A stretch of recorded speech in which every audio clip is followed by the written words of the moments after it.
Hello, and welcome to our next Hidden in Plain Sight webinar. This one is titled Let's Talk About Sex. Let's Talk About Sex, CSAM, Sexting, and Sextortion. Today's webinar might be a topic that is a little bit more sensitive. However, we need to talk directly and learn what our kids are facing in order to help them navigate this ever-changing landscape of CSAM, sexting, and sextortion. Just like all the other sessions, not all of our kids are actively engaged in the world of CSAM, sexting, and sextortion, but as we will learn today, this world can change lives in a matter of just a few hours. We need to know so we can help protect and prevent our youth from becoming trapped in this world. We have a full agenda, and we might be closer to 45 minutes instead of 30 this time. But each of these topics and stories are important to understanding the magnitude of what is happening. We will talk briefly about some vocabulary that you may or may not be familiar with. Then we'll talk about the prevalence, prevention, and intervention, as well as how AI is impacting this world. We will wrap up by hearing from Brian and Lauren Glass, who will be introduced to you in just a few minutes. Just a reminder, I tend to read the information so that I don't mix up details and stay on the targeted time. Also, a reminder that you can share this presentation with other staff and parents who might benefit from the information. The link to this webinar and all the past webinars will be given at the end of this presentation. So, let's start with some vocabulary. Sexting refers to the sending of sexually suggestive or explicit messages either in text, image, or video form. Among young people, it is also commonly known as sending nudes or sexts. Over the past years, sexting among young people, specifically the non-consensual sharing of intimate images, has become a growing concern for hotlines and child protection organizations. Sexually explicit content featuring minors is generally self-generated content. Many teenagers consider sexting a natural part of their sexual development. Unfortunately, once the image is shared, even if shared with someone they trust at the time, it can very quickly take on a life of its own, entirely out of the control of the original creator. NCII abuse, or non-consensual intimate image abuse, is another term for self-generated images that have been shared without the creator's consent. Exploitation refers to the act of taking advantage of someone or something for someone's own benefit, usually in an unfair or unethical way.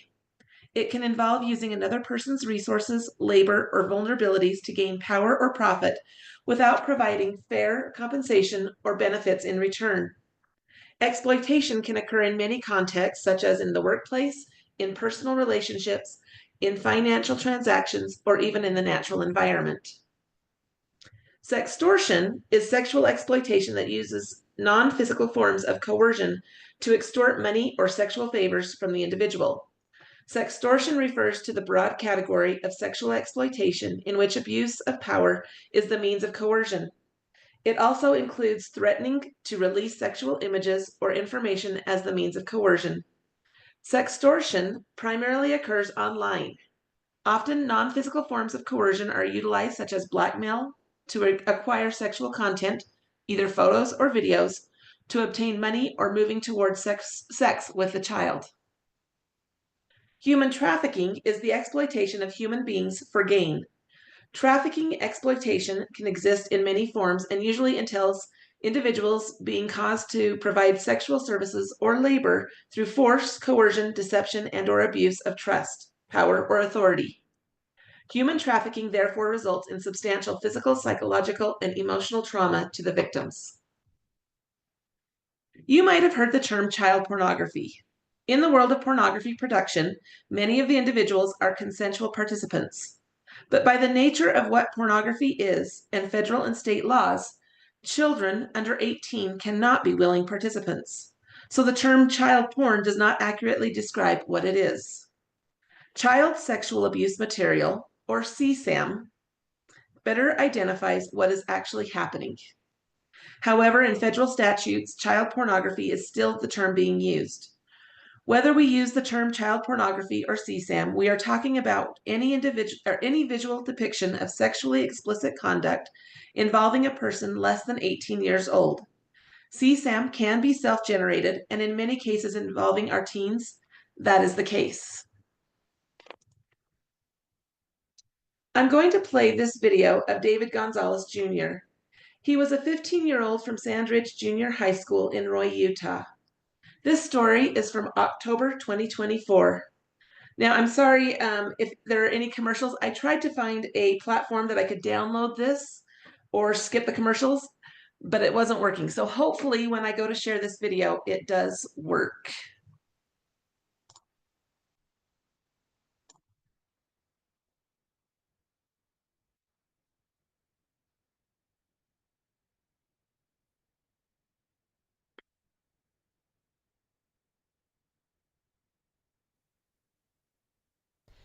It is almost impossible to comprehend.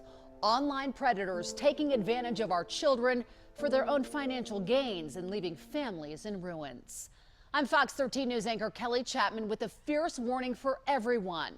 Your child is quite possibly being targeted online. In fact, it's become such a problem, the CDC recently labeled online financial extortion of children an epidemic. You're about to hear from a Utah mom and dad in their own words, the story of their son who they say made a bad choice, and in a matter of just 5 hours, he paid a priceless amount. He was full of life, full of energy. He was a jokester. That kid loved everything that had a ball. If it was a sport that had a ball in it, he was natural at it and he loved it. Those are now the memories Brian and Lauren Glass have of their son, David Gonzalez Jr. We lost our son this past January. 15 years old, a 9th grader at Sandridge Junior High School in Roy. He just made it on the junior high basketball team. A regular teen boy who loves sports, video games, and connecting on social media. A typical teenage pastime that can be dark and dangerous. It's not an easy thing to talk about, especially when we have the outcome that we had. On January 7th of this year, David was contacted on the social media app Wiz by who he thought was a teenage girl. Small talk that went from flirting over the app to text messages, onto Instagram messaging, and then specific requests using Snapchat. Pressured him into sending, pictures of himself, new pics. Once the pictures were sent, the sophisticated user on the other end revealed they were not the girl David thought he was conversing with. They made him feel ashamed of what he did. And those screenshotted digital photos were now ransom for the predator's financial gain. If you don't give us $200, we are going to send all these out to your friends and your family and your teachers and everybody you know. What they did is they made message screenshots like that. They put the picture in there and then they put other information and made it look like they had sent it to his sister, his mother, his aunt, a friend. And I never received any of those. No. Embarrassed and helpless, David did not have the financial means to satisfy the extortionist and was not equipped to handle the situation. A mistake that was infinitely greater than $200. When they came down to the final threats, where it looked as if they sent it to us and things like that, that's where I think it was the impulsive, emotional. He had worked very hard to be where he was at. Very hard. For him, it was seeing all of that crumble. Right? His only decision for him was what he did. David taking his own life at home while his family was watching football on TV. Our family has been uprooted. Will never be the same. From the first message David received to the fatal gunshot wound, just 5 hours apart. So, and it is very fresh. Next month is his birthday, then we have the holidays, and already I'm dreading it. But Happy birthday to you. He'll be 16 next month. And yeah, and he's missed every day. every day's like, it's a battle. It's so hard.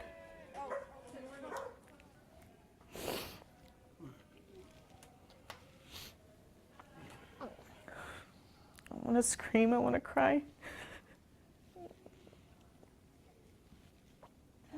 want to hit things all day, every day. So it's very, very hard to keep yourself together. Through the tears, Lauren tells me she has an undeniable fight in her to not let this happen to any other family. I can't just sit here and not tell people. She and her husband say knowledge is power. You can't help protect your kids from something you don't know exists. And every day and every time your child is on any social media app or interactive video game, they become prey. These individuals, these predators, seek our kids. They hunt them on social media. In a 2-year period between October 2021 to March 2023, the FBI received over 13,000 reports of online financial sextortion of minors, impacting 12,600 victims and leading to at least 20 suicides. This is, again, not a small number. This is not something that is just going to instantly go away, and that is not something that we should just put our head in the sand on. Lauren and Brian now working closely with the Weber County Sheriff, detailing their experience to students and parents through assemblies and presentations. The detective on their son's case tells them in Utah he receives 12 to 14 reports of child online sextortion each week. How many kids in Utah do you think right now are battling this? Hundreds. We lost. And we don't want anybody else to lose. We want people to start listening to our story. We need people to listen to our story. We need them to understand to talk with their children. Experts agree. They say the best way to safeguard your family is communication. Assume your child will be propositioned at some point online and make them commit to never send personal pictures or information. Disengage with the conversation and immediately tell a parent or trusted adult so they can help call police to file a report, whether it's disturbing requests or if your child made a mistake and sent anything that is now being used as blackmail. A talk Lauren and Brian Glass say quite possibly could be life-saving. Get out, talk with your kids, understand that this is an issue, it's an epidemic that's going on with your kids in social media, and if you're not willing to have that conversation, you're going to lose and they're going to win. Something extremely important to note here: never erase any conversations you or your child have had with a predator online. Police can gather key evidence, even tracking information through those communications. Now, David's case is still an open investigation. His parents, Brian and Lauren, hope justice is served. They say they will never stop talking about their son in order to save somebody else's child. In studio, Kelly Chapman, Fox 13 News, Utah.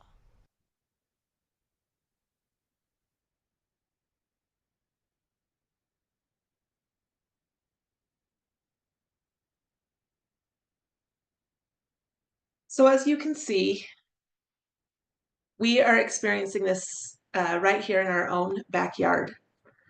In the video, you saw data from the FBI, but now I'm going to show you some numbers from NCMEC.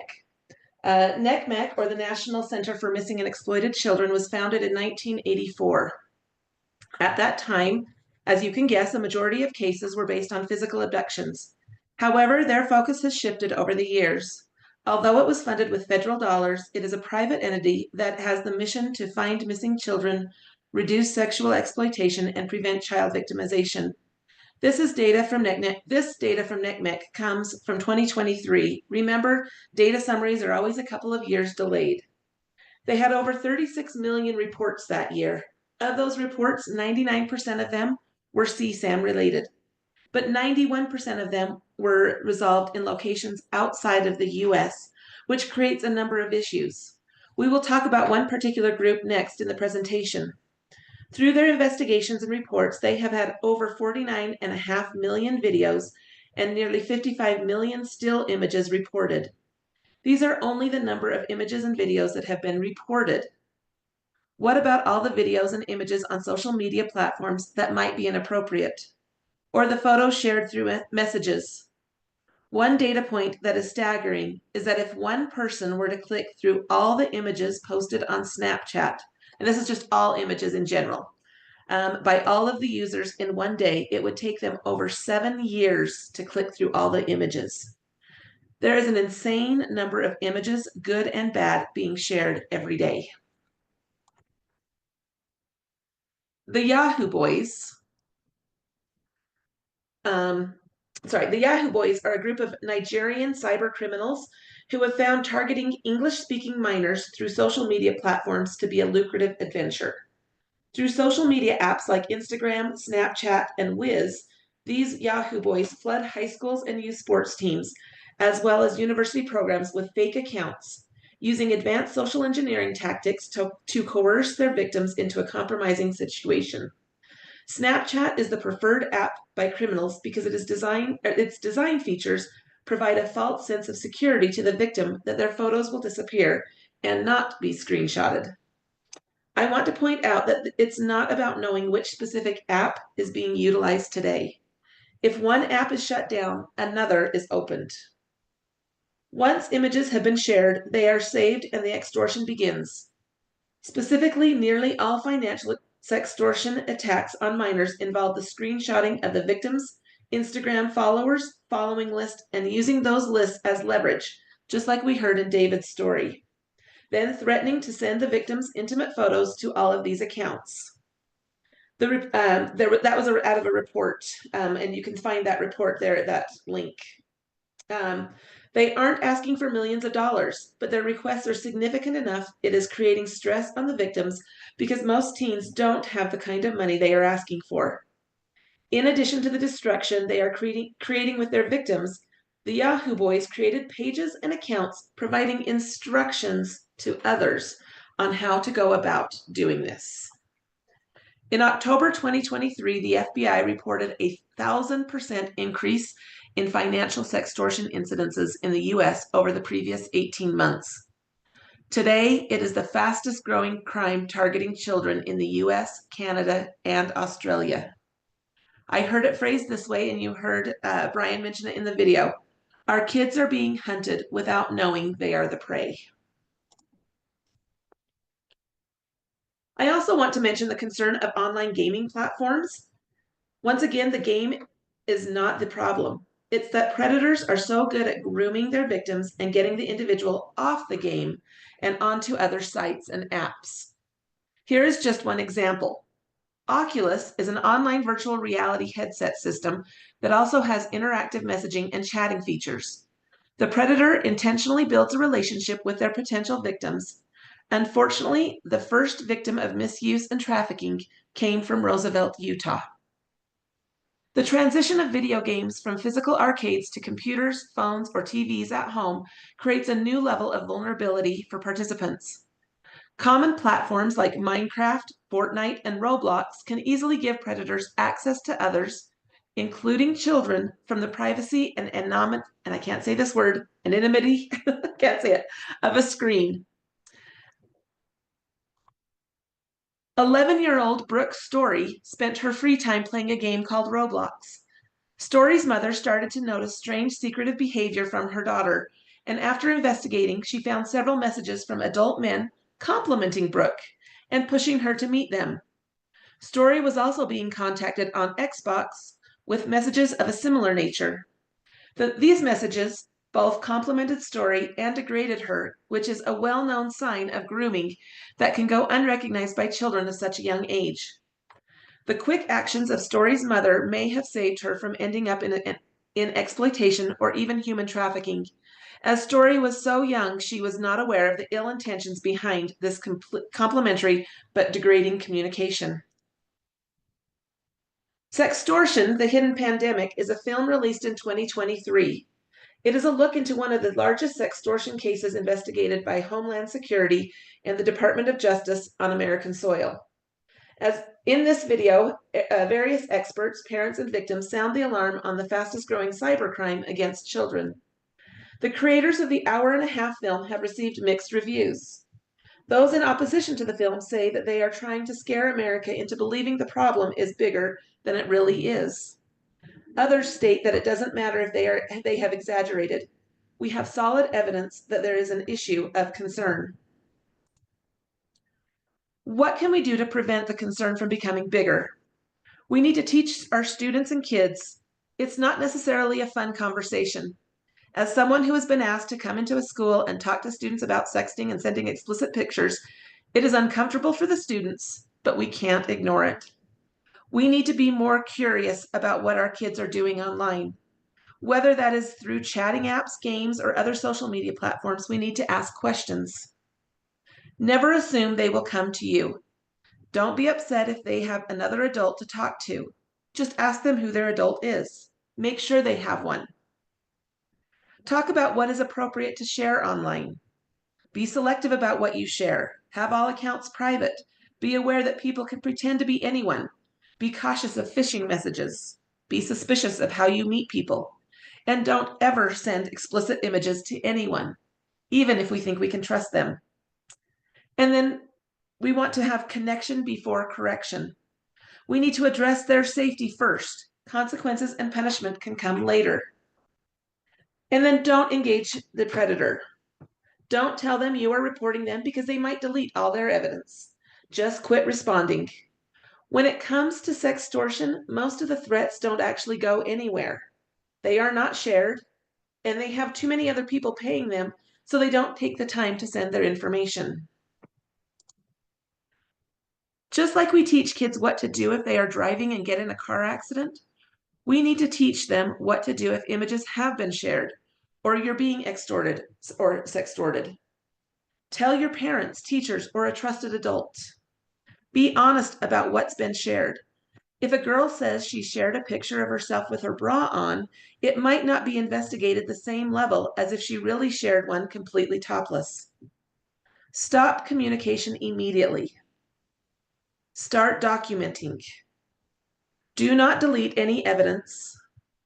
Once again, don't tell the perpetrator that you're contacting the police, and make a police report. Even if you don't think it's serious enough, make that report. It starts the paper trail. There are typical warning signs. Not every individual will display their stress in the same way, but these are typical signs to watch for. They may be emotional, increased anger or agitation, or experience aggressive outbursts. You might see a change in their behavior. They may become more introverted or withdrawn. Our teens aren't always forthright, but you see increased attempts to conceal or hide online activity. They may have burner phones or hidden social media accounts and profiles.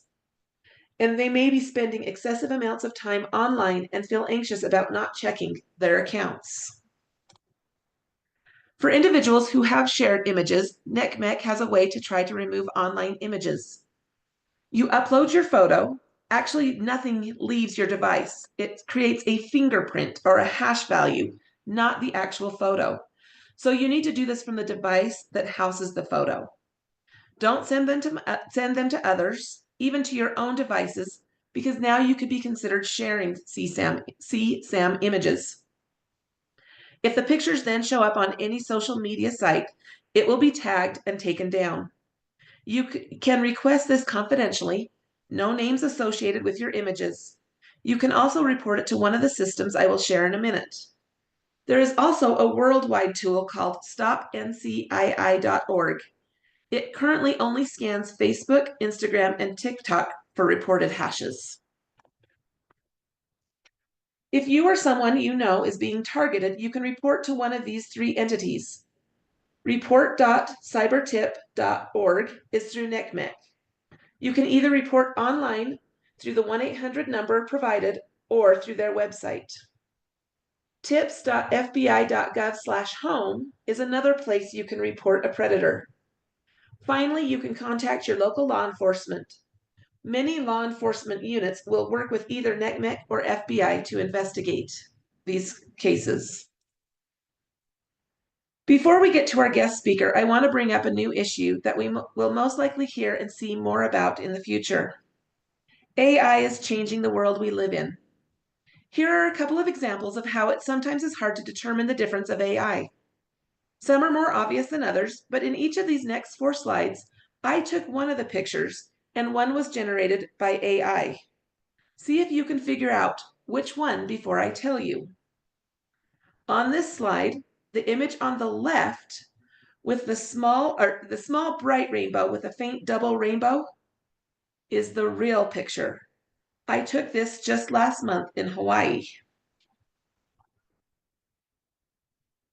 Now knowing that I was seeing rainbows and stormy skies in Hawaii, which of these pictures is real? If you said the picture on the left is AI, you would be correct. I took the picture on the right. On this day, I went for a run as the sun was coming up over the skyline of Honolulu. The picture on the bottom of the screen is my picture. And finally, in April 2024, I had the incredible opportunity to view the full solar eclipse. I will admit I didn't understand what all the hype was about until I saw it in person. The picture on the right is created by AI. So what does this have to do with sextortion and CSAM? I'm going to play the first 2 minutes of this podcast. You can listen to it in its entirety by going to the link on the screen. But our kids are facing a new set of challenges. So once again, just a minute, I need to get to the other screen so I can play it.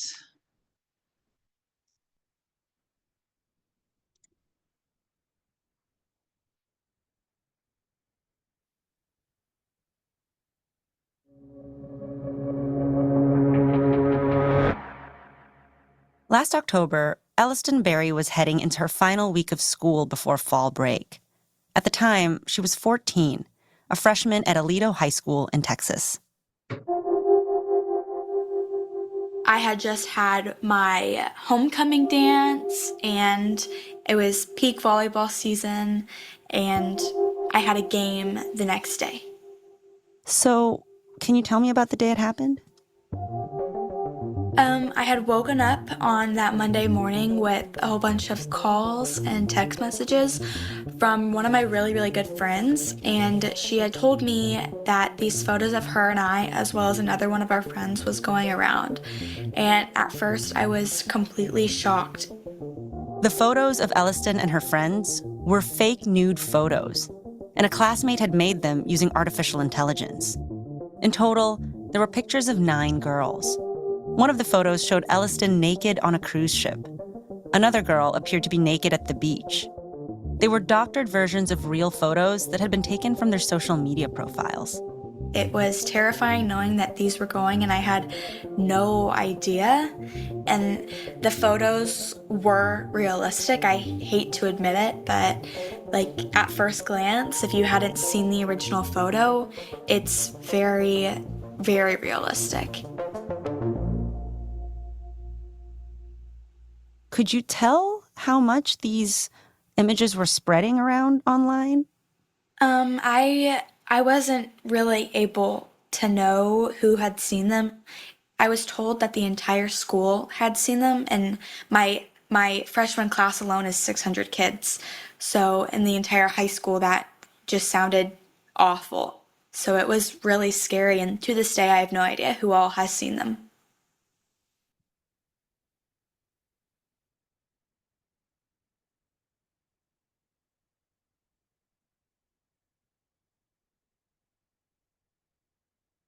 All right, so to wrap up for the rest of today's webinar, I have had the opportunity to hear from Brian Glass and his wife Lauren at a presentation done at one of the school districts. And I'm so appreciative that they are willing to share their story.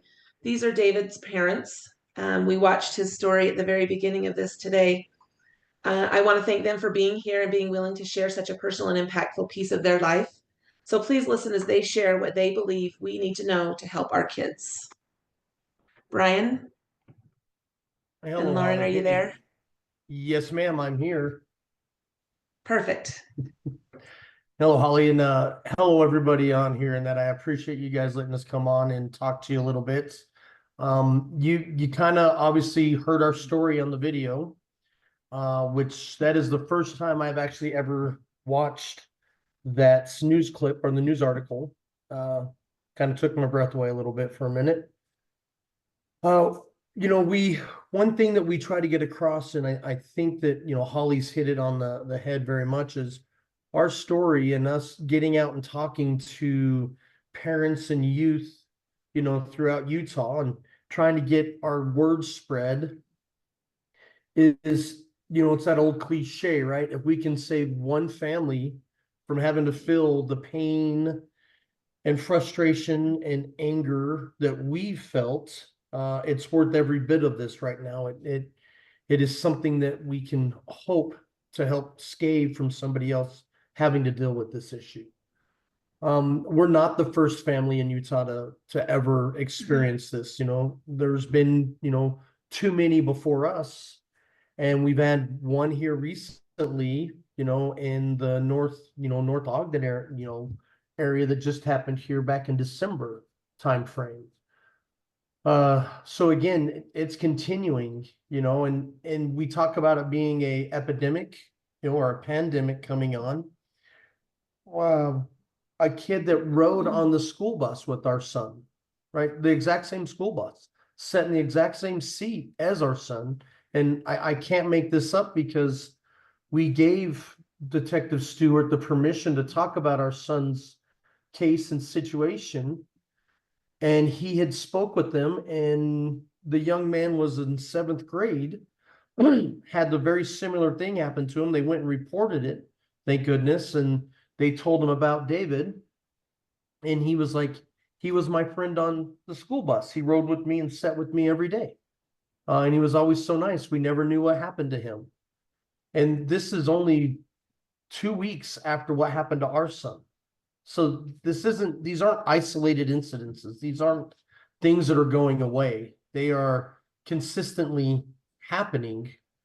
After this video or this news broadcast had aired, we had seen a lot of Facebook messages and everything that was going across. And one family member said, we went to, the presentation at Roy High School that they gave, and our son, after we had talked to him, came and informed us of this happening, and he was so scared.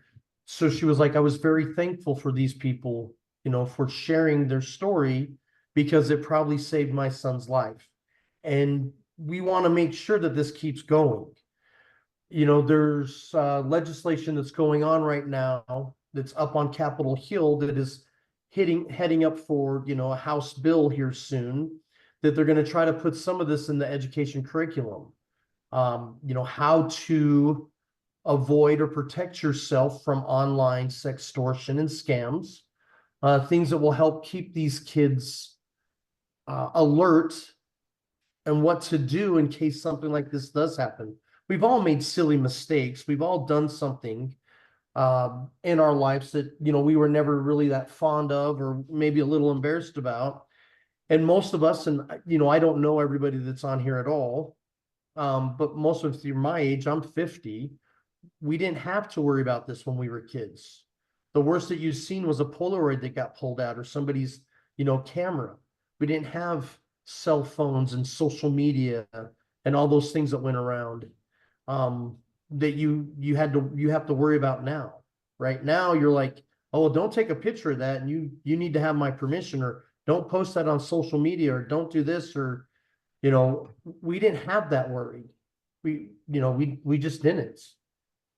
And with us not talking to our kids, not having the conversation about, hey, if this does happen, right? I don't want you to get scared. I don't want you to worry. We can take care of this. If we don't have those conversations with their kids, the unfortunate fact is that we will have a repeat of what happened to David. And we don't want to see that anymore, because this is not the easiest thing to go through in life. We have 3 other beautiful kids, and a piece of each of us, right, is missing from him not being in our life. plain and simple. And David was our character. He was our annoying one. He was the one that pushed buttons on our older two boys. He was the one that liked to make jokes and be a clown and you know, just have full of life. And we don't have that anymore, right? We've lost that in our lives, and we just don't want anybody else to lose that key factor in their lives. So, you know, Holly, I don't know what all, you know, we want to say on here or how much you guys want to go into depth on this. You know, I will leave it up to you right now. If there's anybody who has questions or anything, or Lauren, if you have anything to add. Just that, you know, when we were growing up, the talk that our parents had with us was stranger danger. You know, if somebody approaches you, run the other way. You know, if they offer you candy or come help me look for my lost puppy, you know, it's the same concept. It's just, it's evolved now. And so we as parents have to evolve with that. And, you know, we've had parents who say that they don't want to talk, or they don't want to bring this up to their kids because they don't want to suggest anything. The problem is we're not talking about something like porn where we're suggesting porn and it puts that idea in their head and now they go look for it. We are talking about our kids being sought out and being hunted. And so it's that same concept of talking to our kids about stranger danger, but now it's evolved and it's on a digital and online aspect. Well, yeah, I mean, this is roadblocks. This is, you know, the Oculus programs and you know, games that, you know, Holly was talking about earlier. This is Fortnite. On Fortnite. Kids YouTube, everywhere. Kids YouTube. One of the worst ones is Concord, right? When you get on, or Discord. Thank you. Sorry. Discord. Discord is one of the worst ones. They have people just through their rancidly running through there and trying to get kids information, phone numbers, talking to them. You just don't know. You don't know what platform or site that they're going to be on. And so we have to educate them on what these things look like. It's the new stranger danger. Hey, if somebody asks you to do this online, don't do it. If somebody is asking for your information number, you don't know them, don't give it to them. You know, my kids play video games with kids in Australia, in China, in Japan, and they know people all over the world. You know, when I was a kid, my footprint was a 5-mile or 10-mile radius that was around my house and my friends that I rode my bikes to. Theirs is the whole world. They have 9 billion people that they can connect with just because of the internet now. So, you know, the new stranger danger is, how do we tell our kids not to engage in online activities, you know, as they're playing their simple video games? So something to definitely think, excuse me, something to definitely think about and make sure that we're taking back and having those conversations with. So, again, Holly, I say, you know, I'll give it back to you now, ma'am, unless anybody has questions or you have any questions, ma'am. Well, I can see somebody put something in the chat. I wanted to ask, I know you've done these presentations with the Weber Sheriff's Department. Is the message being received, or is it still, are people still pretty hesitant about hearing the message and receiving it? No, it's being received. And that's the very first thing that we're almost asked. I would say about 80% of the time is, you know, I've never heard about this, but why isn't this being something that's discussed in schools? Why isn't the school discussing it? And the thing is, it's, you know, some people say it's not up to the school to raise our children. Well, I get that and understand that, but at the same time, they do provide laptops and things like that. So you could put every one of the, you know, the restrictions on your kids' phones and things like that, but you know, they also have to share responsibility as well. They have our kids anywhere from 7-8 hours out of the day. We've had kids who have used, you know, the school laptops and have been trafficked through that, and so are almost trafficked. And you know, so kids are very resourceful and they know how to go around things. So what it comes down to it at this point is we need to equip them with the tools that they need in order to make sure that they realize that how severe this is, you know. Yeah, absolutely. Thank you. I want to thank Brian and Lauren for being here.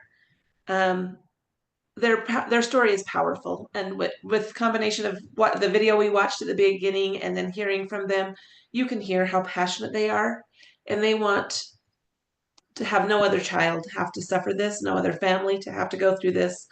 Their strength and courage they show in talking about such a deeply personal issue is evidence that we cannot ignore what is happening. If you remember, one of my driving forces for doing this webinar series was because we have a responsibility to share what we know in order to help our youth. So I want to thank them again. Thank you guys for coming. If you missed any of the previous webinars, they are recorded and can be found on the nucenter.org mental health supports page. You can scan this QR code or go to the website listed there, and it will take you directly to the page where you can see the other webinars. I have been asked if people can share these recordings with parents and other educators. I got permission from Lauren and Brian, and they said absolutely. So please do so if you think it would be helpful to others. Just one final reminder, if you are an educator seeking relicensure hours, you need to complete the form for each webinar that you watch. And even though apps are constantly changing, it is important to know what is currently out there. So on February 24th, we're going to be talking about some of those apps. Some were mentioned today. Others will be maybe new to you. Any final questions, comments? If not, thank Holly, you. Oh, yes. Holly, Yeah. real quick. Brian and I will be with the Weber County Sheriff's Office at Orion Junior High on the 3rd at 6. And then we will also be at Morgan High on the 4th at 6 o'clock as well. Would you mind So- sending me that those dates, and then I can send them out? Yes, ma'am, we can do that. Perfect. Thank you. Thank you. All right. Thank you, everyone, for being here.